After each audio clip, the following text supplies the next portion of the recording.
सिद्धेभ्यः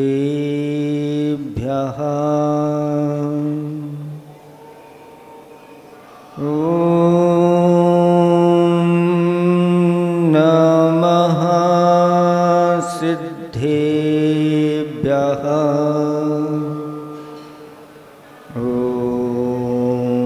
नमः सिद्धेभ्यः।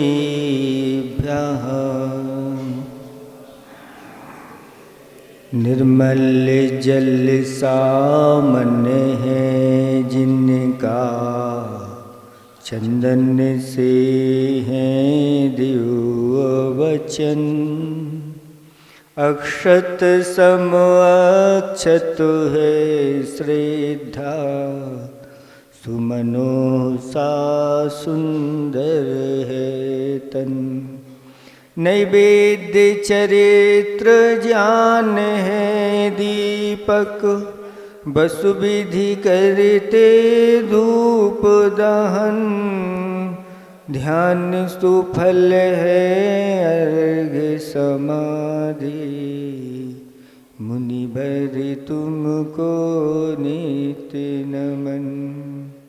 अनर्घ्य पद को पाने गुरुवर, मेरा अर्घ्य समर्पित है। एक जीवन क्या सौ सौ जीवन, गुरुवर तुम्हें समर्पित है। ऋषिवर तुम्हें समर्पित। देवादिदेव 1008 चैतन्य चमत्कारी चिंतामणि पार्श्वनाथ भगवान की।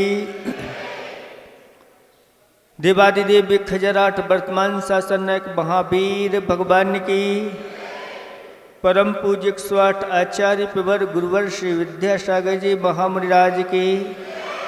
3,9 करोड़ मुनिराजों की।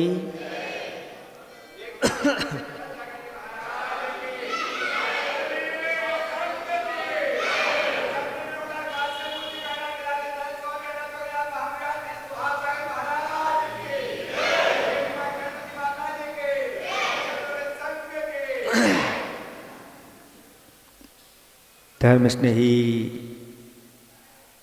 भव्यात्माओं, यह चंदन नगर की वह माटी है जब 2003 में गुरुदेव के एक विशाल संघ के साथ यहाँ पर चरण पड़े थे। वास्तव में जहाँ गुरुदेव के चरण पड़ जाते हैं वह माटी चंदन से भी बढ़कर हो जाती है। उस समय गुरुदेव के साथ मैं भी आया था।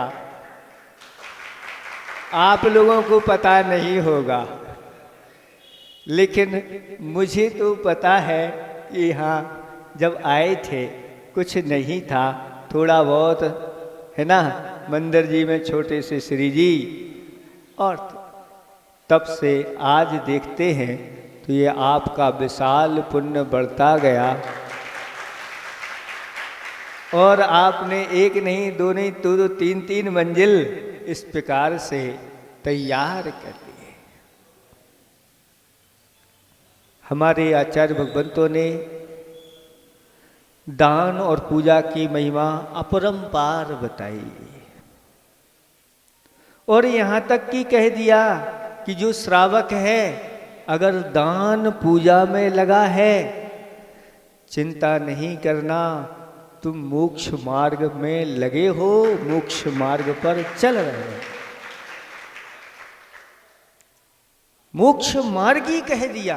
ये बहुत बड़ी आपकी साधना और तपस्या है। लोगों का धन के प्रति ऐसा मोह होता है कि उस धन को छोड़ नहीं पाता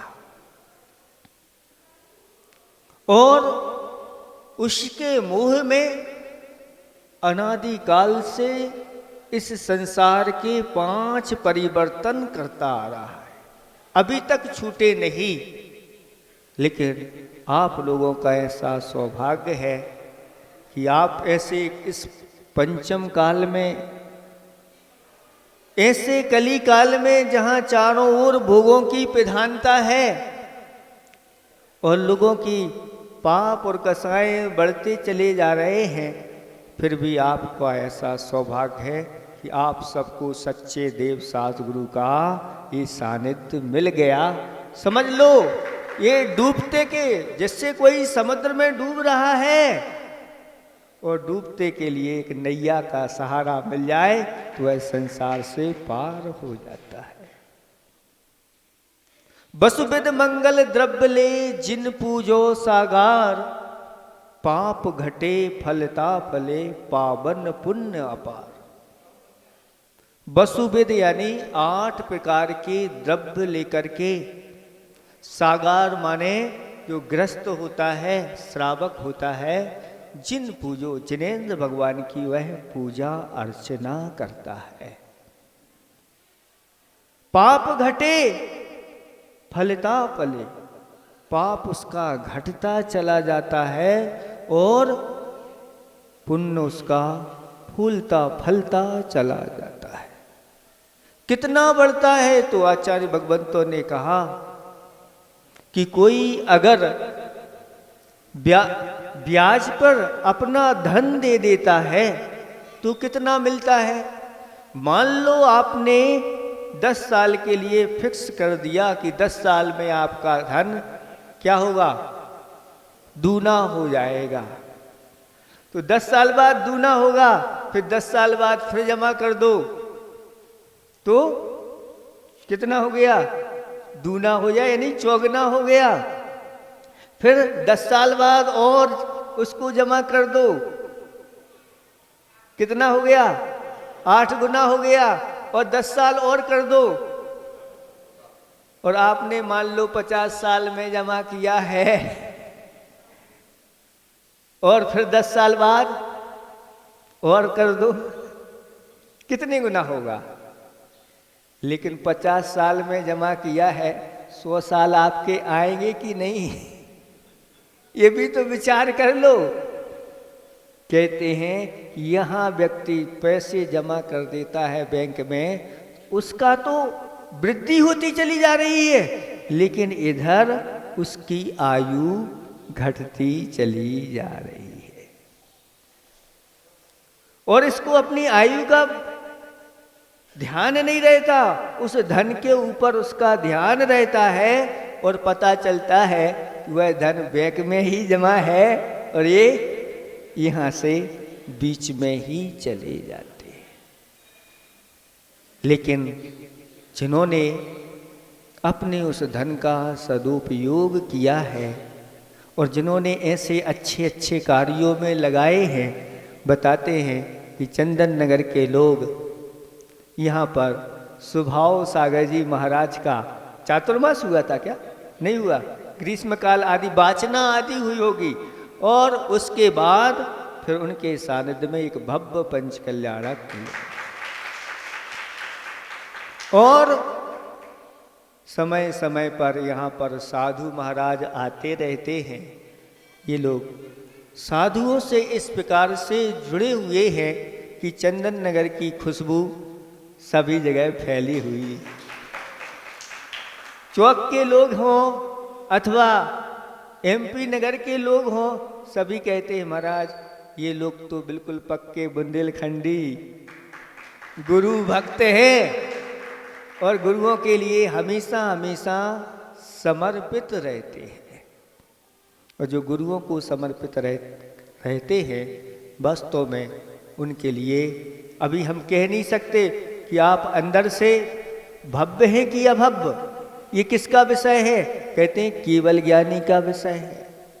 लेकिन ऐसे पंचम काल में आप लोग देव सास गुरु के भक्त बने हो तो अवश्य आप भव्य हैं, ये भव्य की पहचान ही है।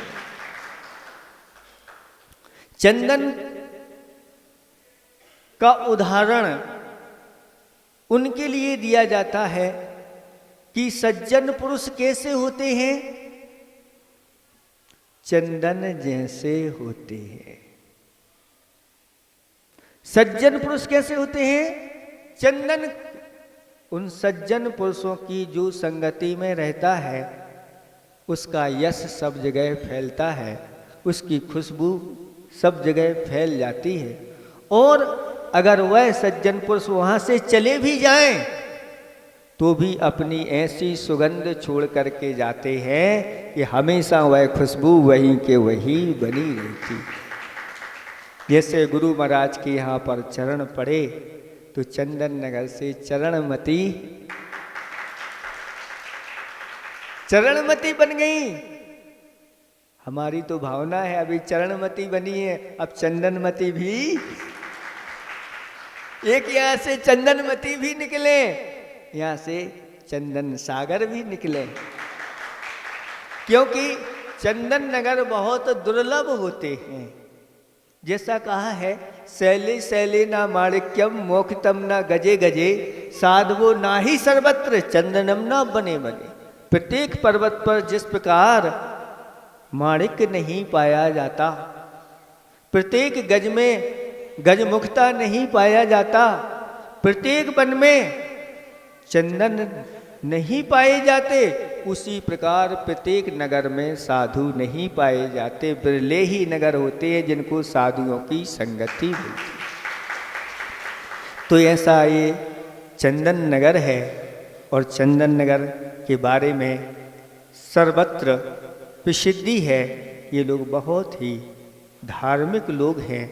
तब हमने सोचा, और धार्मिक लोग हैं, और एक आपके चंदन नगर के ये संजय मनोज भैया हैं, ये निरंतर आते रहते हैं। महाराज आपका सानिध्य चंदन नगर को भी मिले।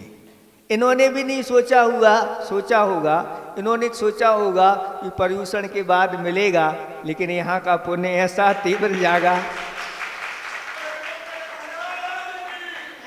कि पर्यूषण के पहले ही यहाँ पर, और पर्यूषण पर्व में चौक में एक बहुत अच्छा शिविर लग रहा है। आप लोग भी उस शिविर में आकर के 10 दिन अपने घर का त्याग करके उसका आनंद जरूर लेना, क्योंकि वह अलौकिक आनंद होता है और वह धार्मिक आनंद, ऐसा आनंद आता है। उन 10 दिन में अगर संस्कार ऐसे पड़ते हैं कि व्यक्ति 10 भवों के किए हुए पाप को 10 दिन में समाप्त कर देता है। ऐसी वहाँ की उनकी साधना होती है।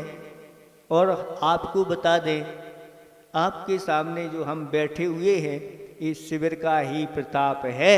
इस शिविर के संस्कार 10 दिन के ऐसे पड़े, और भगवान से प्रार्थना की कि भगवान जल्दी से जल्दी मुझे ये दिगंबर मुद्रा मिले, और भगवान की इसी भाव में ही कृपा हो गई और मुझे ऐसा। जिनेंद्र भगवान की अर्चना अपने आप में महान पाप कर्म की निजरा कराती है और विशिष्ट पुण्य का संचय कराती है। एक कथा के माध्यम से आपको बात रखेंगे कि एक ऐसा परिवार जिसमें माँ और बेटा है, और कोई उस परिवार में नहीं है, बहुत गरीब परिवार है, बेटा भी विवाह के योग्य हो गया है और गरीबी है। आखिर कब वो दिन आएंगे जब मैं भी उस अमीरी को देखूंगी। और उस नगर में एक महाराज का पदार्पण हुआ, और उस माँ ने कहा कि जाओ बेटा, उन महाराज से अपनी समस्या बता देना और उनसे विशेष आशीर्वाद लेना और उनसे कोई नियम आदि लेना जिससे अपने भी अच्छे दिन आए। वह बेटा जाता है और महाराज को नमोस्तु करता है, और नमोस्तु करके अपनी वह अंतर घटना को सुना देता है। महाराज भी सुन लेते हैं और महाराज कहते हैं, बेटा तुमने पूर्व में ऐसा कोई पुण्य नहीं किया, आज तुमको ऐसे दिन देखने पड़ रहे हैं। अब आज से एक नियम ले लो। मंदिर जाते हो? वह कहता है मंदिर नहीं जाते हैं। तो महाराज ने कहा इतना आज एक नियम कर लो, प्रतिदिन मंदिर जाना है और मंदिर में जाकर के भगवान की अच्छे से भक्ति करना है और दर्शन भी करने के पूर्व में तुम्हारे लिए क्या लगाना है? चंदन का तिलक लगाना है। और हो सके तो 9 स्थानों पर उस चंदन के तिलक को लगाना और भावना ऐसी करना कि 9 देवता ही मेरे अंदर क्या कर रहे हैं? ये विराजमान हो रहे हैं। 9 स्थानों पर तिलक लगाते हैं और अरहंत भगवान का तिलक, सिद्ध भगवान का तिलक, आचार्य परमेष्टि का तिलक और उपाध्याय परमेष्टि का, साधु परमेष्टि का, जिन चैत्यालय, जिन धर्म और चिनागम, इस प्रकार से 9 स्थानों पर ऐसे 9 देवता मेरे अंदर विराजमान हो गए हैं। ये अपने आप में एक बहुत बड़ा सुरक्षा कवच है।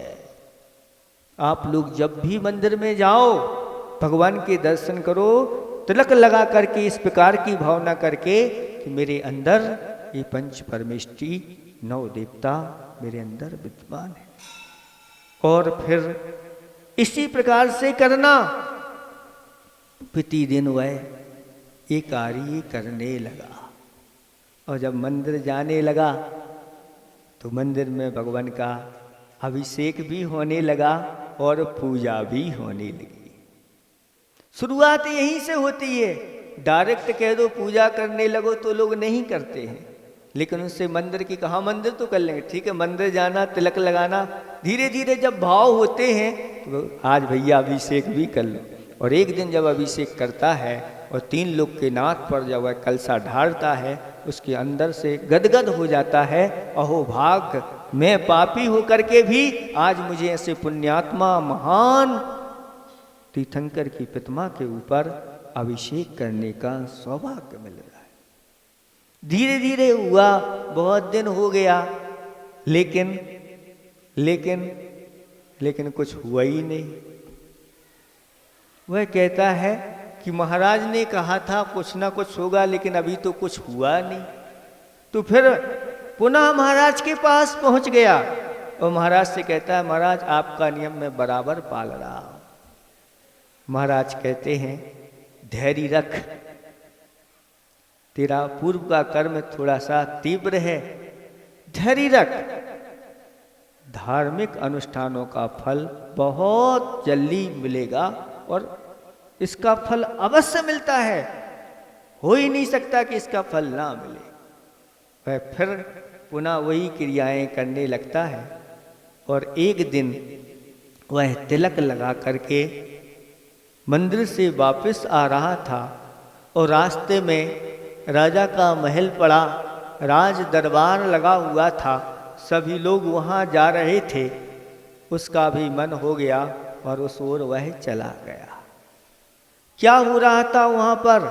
वहाँ पर राजकुमारी का स्वयंवर चल रहा था और अच्छे अच्छे राजकुमार आए हुए थे और राजकुमारी माला लेकर के वह एक परिक्रमा लगाती है, दूसरी लगाती है, तीसरी, कोई भी पसंद नहीं आया। और स्वयंवर का नियम होता है कि जब राजकुमारों में कोई पसंद नहीं आए तो सामान्य सभा है, उसमें से भी चुन सकती है। और जैसे ही वह सामान्य लोग जो खड़े हुए थे जहाँ पर, वहीं पर वह युवक तिलक लगाए हुए खड़ा हुआ था, चंदन का तिलक था और वहाँ पर वह राजकुमारी गई और उसके गले में वरमाला डाली।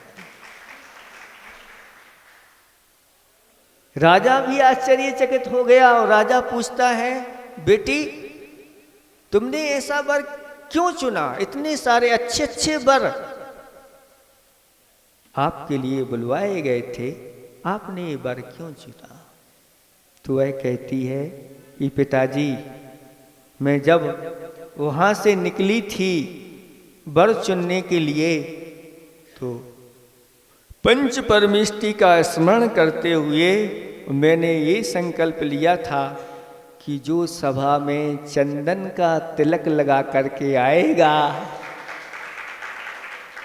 उसी को मैं वरण करूंगी, क्योंकि जो चंदन का तिलक लगा करके आया है वह वास्तव में धर्मात्मा होगा।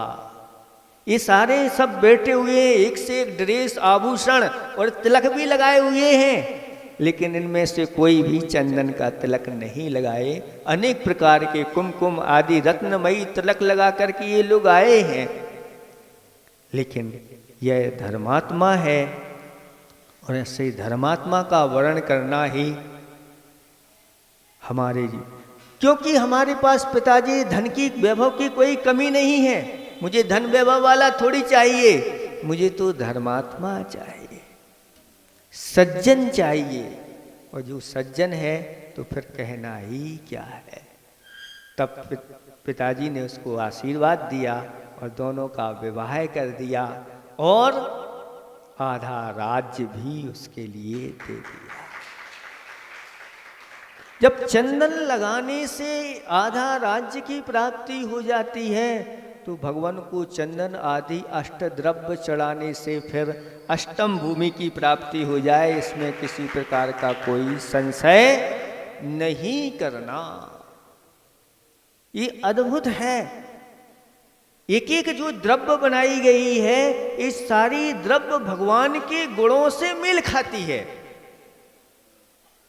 जैसे आप जल चढ़ाते हैं तो जल का स्वभाव शीतल है, ऐसे ही भगवान का स्वभाव भी शीतल है, शांत है, सौम्य है। ऐसे शीतल गुण भगवान के अंदर भरे हुए हैं। और भगवान के वचन कैसे हैं? शीतल चंदन है नहीं, शीतल हिमना नीर, और शीतल जिन तौ मत रहा, शीतल हरता पीर। हे भगवान शीतलनाथ भगवान, जितना शीतल चंदन नहीं है, जितना शीतल बर्फ नहीं है, जितना शीतल चंद्रमा नहीं है, जितना शीतल चंद्रमा की किरणें नहीं है, और गंगा का पानी जितना शीतल नहीं है, और भी जितनी शीतल वस्तुएं हैं वो उतनी शीतल नहीं है। हे भगवान, जितने आपके ये वचन शीतल हैं, क्योंकि चंद्रमा की चांदनी, चंदन का लेप, ये शारीरिक संताप को शांत करता है, लेकिन आपके जो वचन हैं वह शारीरिक संताप और भीतरी मानसिक संताप को भी वह शांत कर देता है। जो संसार के ताप से तपे हुए लोग आते हैं और जब जिनेंद्र भगवान की वाणी को सुनते हैं, यह बड़ी हुई उनकी कसाएं की ज्वालाएं, पाप की ज्वालाएं और इंद्रिय विषयों की ज्वालाएं सब शांत हो जाती है। ऐसी ये महिमा जिनेंद्र भगवान की पूजा की। एक एक द्रव्य, सारे द्रव्य को ले लेना, भगवान के गुणों से वह मेल खाने वाले हैं। ऐसी ये द्रव्य चढ़ा करके जिनेंद्र भगवान की अर्चना की जाती है। और शास्त्रों में वर्णन है, एक एक द्रव्य चढ़ा करके लोगों ने स्वर्ग प्राप्त किया और बाद में मोक्ष भी प्राप्त किया। यानी स्वर्ग और मोक्ष को देने वाले ये एक एक द्रव्य हैं। इन द्रव्यों को चढ़ाने में कहीं भी कोई कमी नहीं रखना चाहिए। जो हो सके तो उत्कृष्ट ही अपन को चढ़ाना चाहिए। इस प्रकार के जब ये द्रव्य चढ़ाते हैं, जैसे अभी महाराज ने बताया था कि चक्रवर्ती जब पूजा अर्चना करता है तो ऐसी द्रव्य चढ़ाता है, ये सामान्य द्रव्य नहीं और उसकी तो विशेष द्रव्य होती है, और पर्वत जैसे ढेर लग जाते हैं। उसी भावनाओं को लेकर के भोपाल नगर में जब हम चौक में प्रवेश हुआ, उस समय शुरुआत में अष्टांका में इन लोगों ने एक विधान किया और बड़े आनंद के साथ, उत्साह के साथ वह विधान हुआ। सबको बहुत आनंद आया और उस विधान की विशुद्धि कहें कि उस चौक की विशुद्धि कहें, वहाँ के लोगों की विशुद्धि कहें, वहाँ के प्रभु जी का अतिशय कहें कि मैंने कभी सोचा भी नहीं था कि मेरे 8 उपवास में कर लूँगा, मेरी शक्ति नहीं थी। लेकिन एक एक बढ़ाते गए और बढ़ाते गए, कैसे हो गए आज मुझे वह स्वप्न जैसा लगता है कि आगे भी मैं कर पाऊंगा कि नहीं कर पाऊंगा। लेकिन कब हो गए, कैसे हो गए, सब ये अतिशय। तब विचार आया था उस समय कि क्यों ना इस प्रकार से एक ऐसा विधान हो जिस विधान में वो तो उस समय चौक का हो करके रह गया था, ऐसा विधान हो जो पूरे के पूरे भोपाल का विधान हो और भोपाल की सभी कॉलोनी के लोग उससे जुड़े, उसमें जाकर के बैठे और एक ऐसी ही मैत्री भावना वहाँ पर बने। और साथ साथ में देखो आपको बताएं, जिस कॉलोनी में जाएंगे वो कहेगा हमारी कॉलोनी का मंदिर है, वो हमारी कॉलोनी का मंदिर है, वहाँ वो कॉलोनी का मंदिर है। लेकिन आचार्य भगवंत की कृपा हुई कि एक ऐसा मंदिर हो जो समूचे भोपाल का मंदिर हो और पूरे भोपाल का एक ऐसा मंदिर बन रहा है कि वो भोपाल का नहीं, पूरी राजधानी का, और राजधानी में जो जो आ जाते हैं उन सब का वह जिनालय, ऐसा अद्वितीय जिनालय पाषाण का। एक मंजिल नहीं, कितनी मंजिल है, 2 नहीं, 3 नहीं, 4 और नीचे का तलगा तो 5 ही मंजिल मान लो। चौथी मंजिल पर तो आपके पहली तुम्हें तलघर हो गया, यानी बहुत विशाल एक मंजिल वो हो गई। फिर इसके बाद फिर आपके आएंगे मूल नायक, फिर इसके बाद 3 मंजिल और है मूल नायक के बाद, यानी 5 मंजिल का जब पाषाणमय वह जिनालय। आप लोग जब गुरुदेव आएंगे और उसका पंच कल्याणक होगा, क्या दृश्य होगा। इसलिए आप लोग पिछली बार भी मुनिराज लोग यहाँ पर आए थे, बहुत सारे लोगों ने जो रह गए थे उनमें शामिल हो गए। किसी ने वेदी, छत्र, चमर, भामंडल आदि आदि अनेक प्रकार से प्रतिमाएं तो लगभग बुक हैं, बड़ी बड़ी प्रतिमाएं अभी भी हैं, उनका जिनका पुण्य होगा वो मिलेंगे। लेकिन छोटी छोटी प्रतिमाओं से, वेदी, छत्र, चमर, भामंडल आदि से भी आप लोगों को जुड़ना है। और साथ साथ में ये विधान जो हो रहा है, चंदन नगर की खुशबू उस विधान में फैलनी चाहिए। और मैं तो कहता हूं कि सबसे ज्यादा संख्या हो तो चंदन नगर की हो। हम चौक की भी नहीं कह रहे हैं, हम चौक की भी नहीं कह रहे जहां हम तो चंदन नगर की संख्या ऐसी हो कि बस चंदन नगर की खुशबू सब लोग लें कि हाँ वास्तव में ये लोग धर्म के प्रति ऐसे उत्साहित रहते हैं। इसलिए हमने इन लोगों से कहा कि एक कम से कम एक छोटा मंडल, जिस छोटे मंडल पर एक मैना सुंदरी और एक श्रीपाल दोनों बैठ करके और उस मंडल पर इतनी द्रव्य चढ़ाएं कि जितनी उस पर पूरी की पूरी द्रव्य चढ़ती है, 2000 से ऊपर 2500 के बीच में उस पर फल चढ़ते हैं, उन फलों के ऐसे ढेर लग जाएं। और आपसे हम कहना चाहते हैं कि देखो, आप लोगों ने सुना होगा कि अपने जीवन में एक सिद्ध चक्र जरूर कराना चाहिए, लेकिन एक सिद्ध चक्र विधान कराने में बहुत खर्चा आता है। उतना खर्चा सब लोग नहीं उठा पाते, लेकिन एक अल्पतम, एक न्यूनतम राशि में अगर आप सिद्ध चक्र कर लो तो ये बहुत बड़ी उपलब्धि है। एक न्यूनतम राशि में इतना बड़ा पंडाल मिल जाए और 4 महाराज मिल जाएं और अच्छे अच्छे संगीतकार मिल जाएं और अच्छे अच्छे भैया जी कराने वाले मिल जाएं और फिर अच्छी अच्छी द्रव्य चढ़ाने मिल जाए और फिर अच्छा अच्छा द्रव्य खाने को भी मिल जाए तो फिर अगर चूक गए तो फिर इससे बड़ी और कोई नादानी नहीं कह रहे। अवसर पे चूक जाना कहा है अवसर पे चूक जाना सबसे बड़ी नादानी। ये अवसर जब आते हैं तो कैसे आते हैं? दबे पांव आते हैं, और अवसर जब जाते हैं तो पंख लगा करके उड़ जाते हैं। इसलिए इस अवसर को आप लोगों को चूकना नहीं। और किसी की शक्ति नहीं है तो चिंता नहीं करना, यहाँ के अध्यक्ष से संपर्क कर लेना या वहाँ के अध्यक्ष से संपर्क कर लेना, है ना। जैसे कई लोग ऐसे भी होते हैं कि स्वयं तो सिद्ध चक्र विधान करते ही हैं, स्वयं तो मंडल लेते हैं, लेकिन वो कहते हैं महाराज जिनकी शक्ति नहीं है, अगर वो थोड़ी सी भी राशि देते हैं तो हम अपनी तरफ से उनको राशि दे करके सिद्ध चक्र कराएंगे।